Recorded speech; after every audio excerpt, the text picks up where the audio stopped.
आनंदी ही मालिका प्रेक्षकांनो खूपच अशा सुंदर मनोरंजक अशा वळणावर येऊन थांबलेली आहे. मालिकेत येणाऱ्या काही भागांमध्ये आपल्याला छानपैकी आनंदी आणि युगंधरचं प्रेमाचं नातं फुलताना दिसणार आहे बरं का. आणि दुसरीकडे मात्र आपली धनश्री आणि आनंदी यांचेही जरासे प्रेमाचे धागे थोडेफार प्रमाणात जुळताना आपल्याला पाहायला मिळणार आहे बरं का. या सगळ्या गोष्टी कशा जुळून येणार, मालिकेत हे नवीन ट्विस्ट कसे येणार हे पाहण्यासाठी हा आजचा व्हिडिओ संपूर्ण शेवटपर्यंत पहा, म्हणजे समजेलच तुम्हाला. आनंदीने युगंधरला फोन करून सांगितलेलं असतं की अहो तुम्ही खूप गोड दिसता आणि तुम्ही खूपच छान आहात. त्यामुळे इकडे आपला युगंधर खूपच असा एकदम नवख्या नवीन प्रेमात पडलेल्या मुलासारखाच वागत असतो आणि त्याला मनोमन खूप आनंद झालेला असतो. आणि हा सगळा गोष्ट आता आपला युगंधर आनंदीला सांगताना पाहायला मिळणार आहे.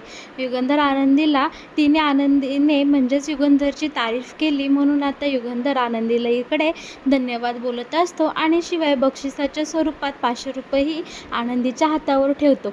इकडे आनंदीला तर एवढा आनंद झालेला असतो की बास रे बास, तिचं विमान एकदम ढगातच गेलेलं असतं. पण ह्या दोघांच्या प्रेमात अशी फुलती कळी पाहून इकडे शिल्पाताईंना मात्र खूप मनस्ताप झालेला असतो आणि ती खूपच असं घाणेरडं कारस्थान आता करताना आपल्याला पाहायला मिळणार आहे. आता शिल्पाताई काय करते, समिधाचा फोटो आहे ना मालक साहेबांच्या बेडरूममध्ये जाते आणि झाकून ठेवते. आता तिथे युगंधर येतो आणि बोलतो समिधाचा फोटो कुणी झाकला, तर ही लगेच कशी बोलते मीच झाकला. आता तू त्या काल आलेल्या नवख्या मुलीसोबत एवढा गोडगोड वागतो, तिने काय तुझं कौतुक केलं, तू तिला किचनमध्ये जाऊन थँक्यू म्हणायला लागला आहे, त्यामुळं आता तुला माझ्या समिधाचा विसर पडला आहे, हे तर क्लिअर आहे. आणि म्हणूनच मी तिच्या फोटोवर इकडे झाकण टाकलं आहे. मला वाटलं नव्हतं युगंधर तू माझ्या समिधाला एवढ्या लवकर विसरशील. इकडे आता ताईसाहेबांनी चांगलंच युगंधरचा ब्रेन वॉश केलेला असतो. युगंधरला असं त्याने पेचात पाडलेलं असतं आणि युगंधर आता ताईसाहेबांना पुन्हा शब्द देतो, नाही ताईसाहेब मी आनंदीकडे ओढला गेलो नाही, पण मला तिने माझं कौतुक केलं, छान वाटलं. आता इकडे लगेच ताई युगंधरचं कान भरते आणि सांगते, तिने माझ्या मैत्रिणींच्या सांगण्यावरून तुला फोन केला होता, तो खेळाचा एक भाग होता आणि तू मात्र ते सगळ्याला लगेच खरं समजलास आणि लगेच त्या आनंदीच्या प्रेमात पडलास आणि गोड गोड बोलायला लागलास माझ्या समिधाला सोडून, समिधाला विसरून. युगंधर हे मला अजिबात पटलेलं नाही. आता या शिल्पाताईच्या गोड गोड बोलण्यामध्ये आता युगंधर चांगलाच आलेला असतो आणि आता तो आनंदीसोबत जे काही बोलला आणि जे काही त्या दोघांमध्ये घडलं ते सगळं सारं विसरून इकडे समिधाला समोर जातो आणि म्हणतो, समिधा मला माफ कर गं, मी पुन्हा आनंदीच्या प्रेमात पडणार नाही आणि तिच्याकडे वाहत जाणार नाही. आज झालेली चूक मी पुन्हा कधीच करणार नाही. इकडे मात्र शिल्पाताईचा हेतू एकदम सफल झालेला असतो. तिला हवं ते एकदम युगंधरकडनं तिने काढून घेतलेलं असतं आणि बोलून घेतलेलं असतं. आता शिल्पाताई मनोमन खूप खुश झालेली असते. बोलते, मी ह्या आनंदीला, ह्या भिकारड्या आनंदीला माझ्या समिधाची जागा कधीच घेऊन देणार नाही. माझ्या समिधाची जागा कुणी घेऊसुद्धा शकणार नाही. युगंधरच्या मनात समिधाचं स्थान मी कायमच असंच अढळ करून ठेवणार आहे. दुसरीकडे माईंना आणि बाबांना असं वाटत असतं की आता युगंधर आणि आनंदीचा संसाराची गाडी रुळावर यावी आणि युगंधरने आनंदीचा बायको म्हणून स्वीकार करावा आणि युगंधरच्या आयुष्यातला एकटेपणा कायमचा दूर व्हावा. आता माई बाबांना बोलत असते की आपण काहीतरी केलं पाहिजे, आपण या दोघांची एकदम प्रेमाची घडी बसून दिली पाहिजे. तेव्हा बाबा बोलतात, माझा युगंधरवर पूर्ण विश्वास आहे, योग्य वेळ आली की तो योग्य तो निर्णय घेईल, आपण यात न पडलेलंच बरं. तेव्हा माई बोलते, असं का बोलता आहात, आपली जर समिधा असती तर आपण तिला असंच एकटं सोडलं असतं का. तेव्हा इकडे बाबा बोलतात, नाही गं, आनंदी काय आणि समिधा काय दोघीही आपल्याच आहेत. त्यामुळे आता माई बोलती, हो ना, मग मी उद्या लवकर उठणार आहे आणि मंदिरात देवी आईला जाऊन साकडं घालणार आहे, आपल्या आनंदीचा आणि युगंधर यांची छानपैकी संसाराची घडी बसू दे म्हणून.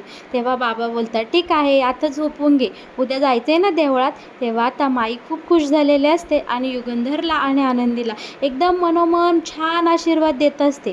दुसरीकडे आपली धनश्री मात्र खूप टेन्शनमध्ये आणि उदास असते. तिला तिचं स्वतःचं बाळ हवं असतं, पण हा विद्याधर मात्र ते तिला देत नसतो. पण धनश्रीची मात्र एक भाबडी आशा असते की कधीतरी हा माझा नवरा मला जवळ घेईल आणि आमचा सुखाचा संसार होईल आणि आम्हाला एक बाळ होईल. ती आता तिच्या पाळीच्या तारखा पुढे ढकलण्याचा प्रयत्न करत असते. ती त्यासाठी दुसऱ्या गोळ्यासुद्धा खाते आणि बोलते, ही एक गोळी काय, मी अख्खं पाकीटसुद्धा खायला तयार आहे. फक्त आता 4 दिवस माझी पाळी पुढे ढकलली गेली पाहिजे. मला लगेच आता प्रॉब्लेम यायला नको, पिरियड यायला नको. आणि ही बावळट भावनेच्या भरामध्ये पटापट 1-2 गोळ्या खाऊन मोकळी होत असते. खरं तर धनश्री ही मानसिकदृष्ट्या एकटी पडलेली असते आणि ती आता आपल्याला सतत टेन्शनमध्ये असताना आपल्याला इकडे पाहायला मिळणार आहे. या उलट आपल्या आनंदीच्या आयुष्यात खूप असे सुंदर सुखाचे क्षण आलेले असतात. त्यामुळे आपल्या आनंदी खूप खुश असते आणि देवासमोर हात जोडून उभी असते आणि तिच्या आयुष्यात येणारे हे आनंदाचे दिवस दाखवल्याबद्दल देवाचे खूप खूप आभार मानत असते. आणि आता आपल्या आनंदीला तिचा आनंद हा तिच्या आबांना फोन करून सांगायचा असतो. ती सुनीताताईकडनं मोबाईल घेते आणि आबांना घरी फोन करून ही सगळी आनंदाची गोष्ट छानपैकी सांगते. घरातल्या सगळ्यांना आनंद होतो बरं का. पण तिकडे त्यांच्या घरामध्ये इकडे म्हणजे आपल्या आरतीचं आणि आबांचं बिनसलं असल्यामुळे आरचीसुद्धा थोडी टेन्शनमध्ये असते. बोलता बोलता आरची असं म्हणते की बरं झालं कोणाच्या तरी आयुष्यात चांगलं चाललं आहे, त्यामुळे आपल्या आनंदीला तिच्या घरी काहीतरी बिनसलं आहे याची थोडीशी कुणकुण लागलेली असते. पण आबा सगळं काही वेळेत सावरून घेतात आणि बोलतात, आनंदी तू इथली काळजी करू नको, तुझ्या घरामध्ये म्हणजे तुझ्या आयुष्यात काही छान घडत आहे. बाळा तू फक्त आता तुझ्या आनंदाचा विचार कर, इकडचं काही टेन्शन घेऊ नको, आम्ही सगळे छानपैकी सोबत आहोत. आणि आता तू फोन ठेव बरं, आम्हा सगळ्यांना झोपायचं आहे. निंबाळकर वाड्यामध्ये छान सकाळी सकाळी आता सुंदर दिवसाची सुरुवात झालेली असते. मालक साहेबांना फॅक्टरीला जायचं असतं पण त्यांचा सूटबूट काही इस्त्री करून ठेवलेला नसतो आणि सुनीताताई आता इकडे आनंदीला सगळ्या काही ती बाहेर जाणार आहे, घरामध्ये कोणी नाही, शिल्पाताई वगैरे कोणीच घरात नाही, ह्या सगळ्याची छानपैकी कल्पना देते आणि काय करायचं आहे, कुठं लक्ष ठेवायचं आहे हे सगळं काही आता इकडे सुनीता आनंदीला सांगून जाताना आपल्याला पाहायला मिळणार आहे. आणि तीसुद्धा आता मार्केटला भाजीपाला आणण्यासाठी निघून जाते. आता मालक साहेब घाईघाईने खाली येतात आणि बोलतात, माझ्या कुर्त्याला कोणी इस्त्री केली नाही आणि मला आता फॅक्टरीला जायचं आहे. तर आनंदी बोलते, मालक साहेब आणा इकडे, मी तुम्हाला छानपैकी इस्त्री करून देते. आणि आता मालक साहेब हो बोलतात आणि ते त्यांच्या बेडरूममध्ये बाकीची तयारी करण्यासाठी निघून जातात. आपली आनंदी बरं का प्रेमाने आपल्या मालक साहेबांचा मस्तपैकी इकडे कोट कपडे घेते फॅक्टरीची आणि इस्त्री करायला जाते. बिचारीला दिसत नसतं हो, तरीसुद्धा ती आपल्या नवऱ्यावरच्या प्रेमापोटी छान इस्त्री करायला घेते आणि असं भाजत हाताला पोळत आनंदीला खूप त्रास होतो इस्त्री करता करता. पण नवऱ्यावरच्या प्रेमापोटी ही कशीबशी इस्त्री करून पूर्ण करते आणि आता तो इस्त्री झालेली कपडे मालक साहेबांना द्यायला जाणार तोच त्यांना जाऊन धडकते आणि आता धडकल्यामुळे ती घाईघाई सगळी कपडे त्यांच्या हातात देते आणि स्वतःचा भाजलेला पोळलेला हात लपवून ठेवते आणि मालक साहेबांना म्हणते, चांगली झाली आहेत ना इस्त्री. तेव्हा ते हो बोलतात आणि स्वतःची तयारी करण्यासाठी निघून जातात. बिचारीला एवढं दुःख झालेलं असतं, इतकं दुखत असतं, पण त्याकडे मालक साहेबांचं काही लक्षच जात नाही. पण नवऱ्याच्या प्रेमासाठी ही आनंदी आपली बिचारी सगळं काही ह्या वेदना सहन करते आणि शांत राहते. दुपारची वेळ झालेली असते, घरामध्ये कोणी नसतं. आनंदी आपली एकटी देवासोबत छान गप्पा मारत बसलेली असते. तितक्यात तिला धनश्रीचा ओरडलेला आवाज ऐकू येऊ लागतो, माझं पोट दुखतंय, कोणी आहे का, मला खूप दुखतंय, मला पाणी द्या, असं धनश्री इकडे मोठमोठ्याने जोरजोरात वरडत असते. आपल्या आनंदी कशी तरी चाच पडत तिकडे धनश्रीच्या आवाजाची दिशा घेत घेत ती आपली तिकडं जाते, पळत पळत जाते आणि पाहते तर काय, इकडे धनश्री अजून मोठ्याने ओरडत असते आणि चालता चालता आता इकडे आनंदीच्या पायाला एक गोळ्यांचं पाकिट लागतं आणि ती बोलते, कसल्या गोळ्या आहेत या. आणि आनंदी धावत पळत धनश्रीजवळ जाते आणि बोलते, धनश्रीताई तुम्हाला काय झालं आहे, तुम्हाला काही दुखतंय का, तुम्ही नक्की काय केलं आहे. तेव्हा इकडे धनश्री फक्त बोलत असते, मला पाणी हवं आहे, मला पाणी हवं आहे. आनंदी आपली कशी तरी तिथे पाण्याचा ग्लास शोधते, धनश्रीला पाणी प्यायला देते आणि धनश्रीला मोबाईल आणून देते, शिवाय डॉक्टरांना कॉल करा असं सांगते. आता धनश्री आनंदीला डॉक्टरांना कॉल करून देते. आता आनंदी डॉक्टरांसोबत बोलते. हॅलो डॉक्टर, लवकरात लवकर आमच्या निंबाळकर वाड्यावर तुम्ही येता का? इथे आमच्या धनश्रीताईंच्या पोटामध्ये खूप जोरजोरात दुखत आहे आणि त्या खूप मोठ्या मोठ्याने ओरडत आहेत.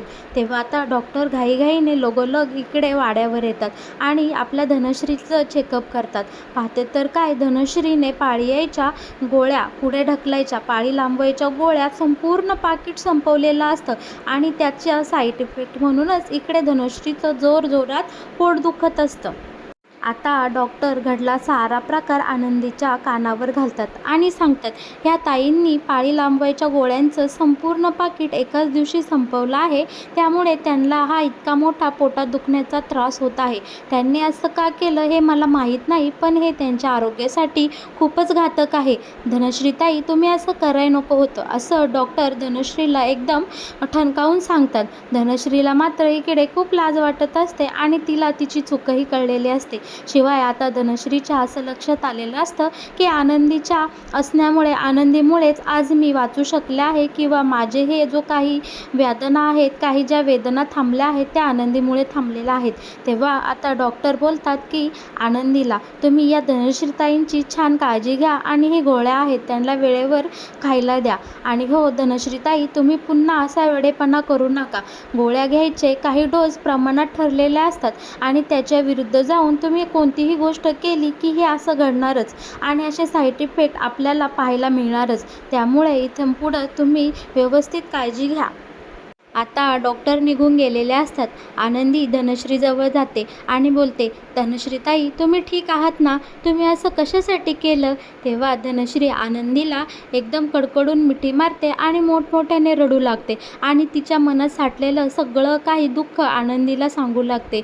मला आई व्हायचं आहे आणि हे मला जवळसुद्धा घेत नाही, त्यांच्या वाऱ्यालासुद्धा उभं करत नाही आणि या सगळ्या दुःखामुळे माझं मन, माझा आत्मा आता खूप व्याकुळ झाला आहे. त्यासाठी मी माझ्या पाळी लांबवायच्या गोळ्या घेतल्या आणि माझी पाळी पुढे जावी म्हणून मी प्रयत्न करत होते. माझी एक वेडे आशा होती की माझा नवरा आज तरी माझ्याजवळ येईल आणि माझी बाळाची इच्छा पूर्ण होईल.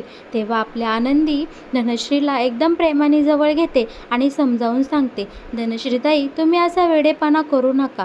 जे आपल्या नशिबात आहे ते आपल्या वाट्याला नक्कीच येतं. तुम्ही काळजी करू नका. तुम्ही नक्कीच लवकरात लवकर एका बाळाची आई व्हाल. तुम्ही आता शांतपणे झोपा, आराम करा आणि ह्या दिलेल्या डॉक्टरांनी दिलेल्या गोळ्या वेळेवर खा. तुम्ही लवकरात लवकर बरे व्हा.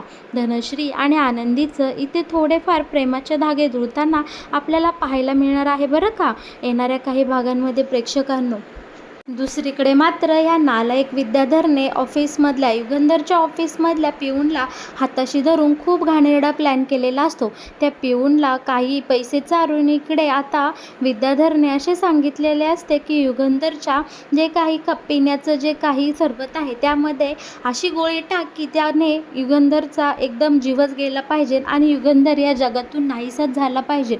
आणि हा काही पैशासाठी पिऊनसुद्धा या विद्याधरच्या नादाला लागतो आणि असा नालायक कृत्य करायला तयार होतो. आता युगंधर आणि पिऊनने ठरल्याप्रमाणे त्याच्या प्लॅननुसार पिऊनने मालक साहेबांच्या सरबतामध्ये एक गोळ्या टाकलेल्या असतात आणि ती विषाची गोळी मालक साहेब तो सरबत पितात आणि तो सरबत पिऊन मालक साहेबांना खूप त्रास होऊ लागतो बरं का प्रेक्षकांनो. एकदम त्यांच्या छातीत धडधडायला लागतं आणि त्यांना खूप खूप त्रास होताना आता आपल्याला इकडे पाहायला मिळणार आहे. शिर्के मालक साहेबांजवळ जातात आणि तुम्हाला काय होतंय, मालक साहेब तुम्हाला नक्की काय होतंय अशी चौकशी करतात. पण इकडे मात्र युगंधरचा संपूर्ण धीर खचत चाललेला असतो. त्याला काय झालं, काय नक्की त्याच्यासोबत घडतं हे अजिबात कळत नसतं आणि आपला हा नालायक विद्याधर मात्र खूप खुश असतं आणि आता बोलत असतो, दादा तुझा खेळ संपला रे. आता तुझ्या आनंदी साम्राज्याचा मालक इथून पुढे मीच. आता आनंदीचा मालकही मीच आणि तुझ्या ह्या संपूर्ण निंबाळकर वाड्याचा मालकसुद्धा मीच. इकडे आता हा विद्याधर खूप मोठ्याने घाणेरडा हसत असतो कारण त्याचा प्लॅन खरं तर इकडे सक्सेसफुल झालेला असतो. आता इकडे शिर्के काय करतात, घाईघाईने निंबाळकर वाड्यावर फोन करतात आणि घडला सारा प्रकार आनंदीच्या कानी घालतात. आनंदी लगोलग इकडे ज्या दवाखान्यामध्ये मालक साहेबांना ॲडमिट केलेलं असतं तिकडे धावत पळत येते आणि तिथे डॉक्टरांसोबत बोलते आणि देवाजवळ प्रार्थना करत असते. खूप कडक उपास करते आणि आनंदीच्या या सगळ्या प्रयत्नांना यश येतं आणि अखेरीस मालक साहेब आता शुद्धीवर येताना आपल्याला पाहायला मिळणार आहे. आपले मालक साहेब पूर्णपणे बरे झालेले नसतात, पण ते शुद्धीवर आलेले असतात. शिर्के आणि आनंदी काय करते, आता मालक साहेबांना निंबाळकर वाड्यावर घेऊन जातात आणि आपल्या आनंदी तिला मात्र काही दिसत नसतं. तरीही नवऱ्यावरच्या प्रेमापोटी ती आपली रोज मालक साहेबांच्या पुढे मागे करत असते. त्यांना काय हवं नको सगळं काही आनंदीच्या या निरागस वागण्याने आणि युगंधरच्या सतत पुढे मागे करण्यामुळे आपला युगंधर मात्र आता आनंदीच्या प्रेमात पडलेला असतो बरं का प्रेक्षकांनो. इकडे आनंदी आणि युगंधरमध्ये छान असे प्रेमाचे वारे फुलू लागलेले असतात.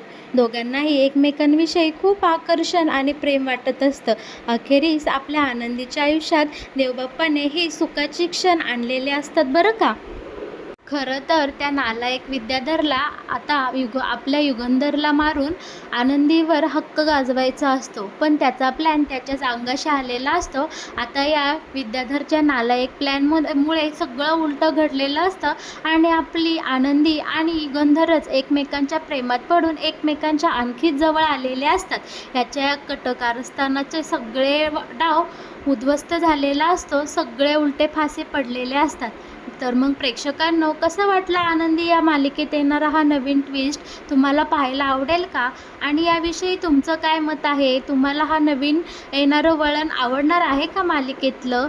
तर तुमच्या ज्या काही प्रतिक्रिया असतील त्या मला आपल्या कमेंट बॉक्समध्ये नक्की कळवा. आणि हो, आनंदी या मालिकेत येणारे असेच नवनवीन ट्विस्ट, अशीच नवनवीन वळणं सगळ्यात आधी जर तुम्हाला जाणून घ्यायची असेल तर आपल्या या चॅनलला नक्की सबस्क्राईब करा.